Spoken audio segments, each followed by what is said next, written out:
Fellow tennis nerds, so today we are testing a few different synthetic clay courts here in Norrviken with legend Magnus Gustafsson.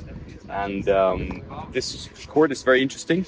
And we're going to test one called Top Sand, which is this one, and also Top Clay. So a little bit different how the court is structured.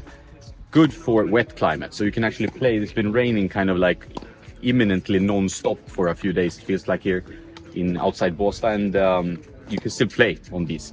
Regular clay court, there's no chance we could have played today, but now it's actually quite playable. So it's kind of like, feels like you're playing on a felt court, but there's some surfaces of clay on top, and pretty nice on the joints.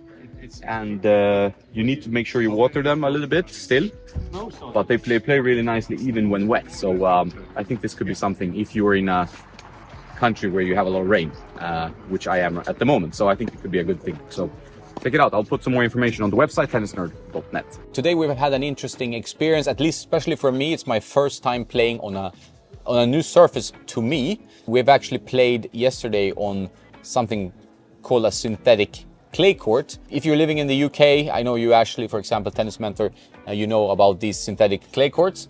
Henrik did play on one a while ago. He will talk about that quite a while ago. But for me, it was my first experience, and knowing how much maintenance it is to handle clay courts and to make sure that they're flat and they're playable, this is an interesting alternative. That's my first impression. So take me back, like you tried this already like 10 years ago or something like that. First time I played on the synthetic, like artificial type of clay.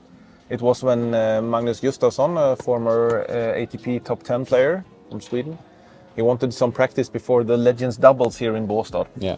So he asked me if I wanted to play with him for 2 hours in like a private court in Båstad. That was an old hard court where they first glue like a carpet and then they fill it up with like regular clay. Back then the court was brand new and it played fantastic. It was perfect, no bad bounces at all. You could slide everywhere. It was no soft spots on the court. It just played beautiful. It was perfect, the perfect experience. Those types of courts are maybe more suited for like Southern Europe. Could be a little bit too much rain here in Sweden for that, because since it's installed on asphalt, like a hard base, the water... The drainage of the water, if it rains.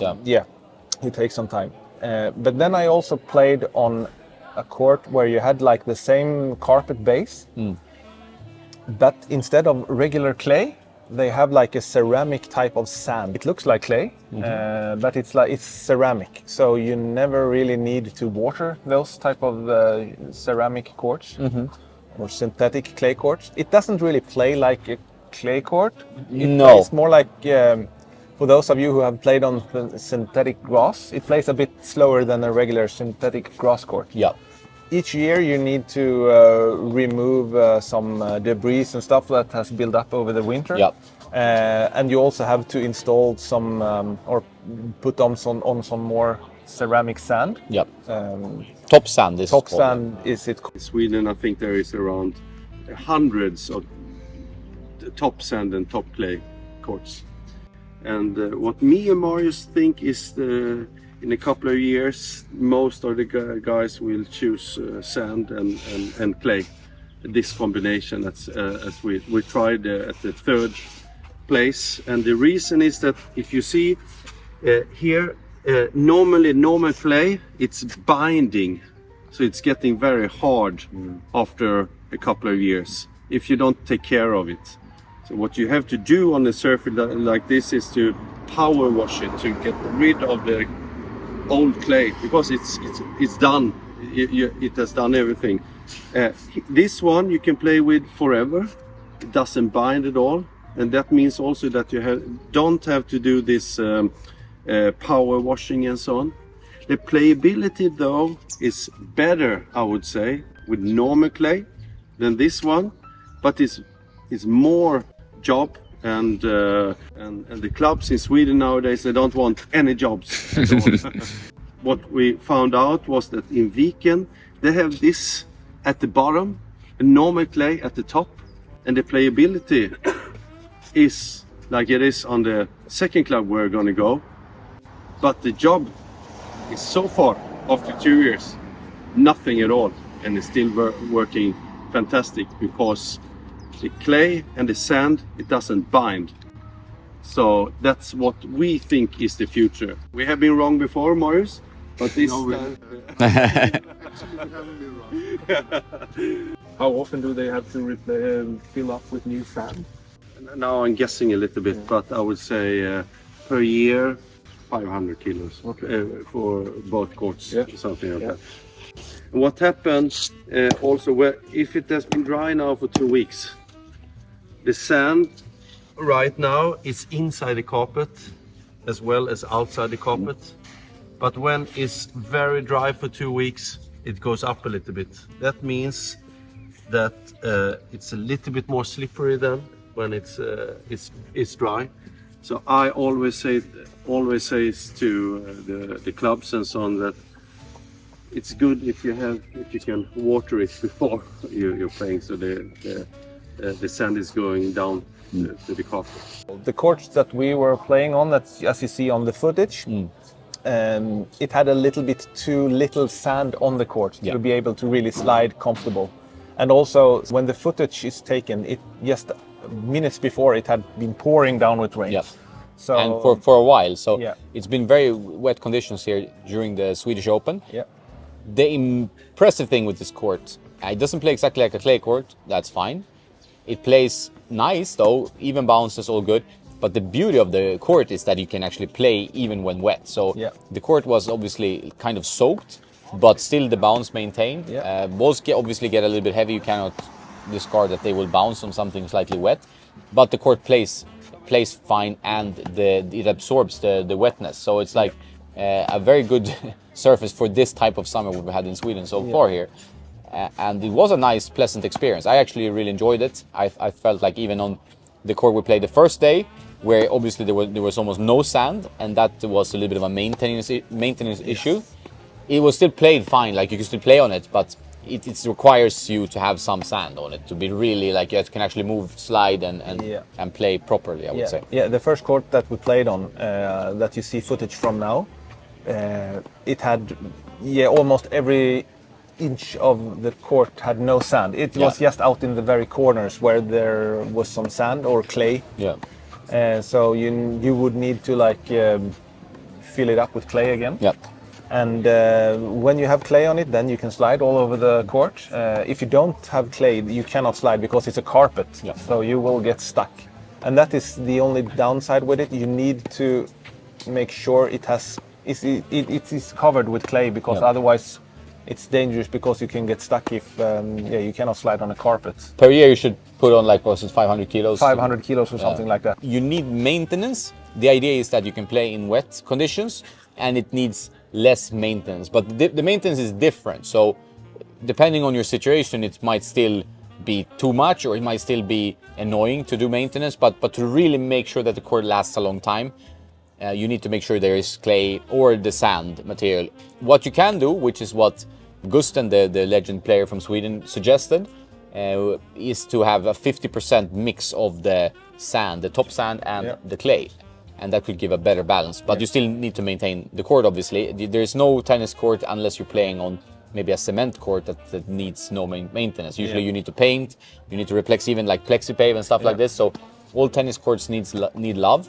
But this was an interesting alternative where you have a little bit less love needed, and it's similar to clay. It's kind of like a simulated clay court experience, but you can play in the wet as well. Yes, the court for me, like a heavy guy, it gets...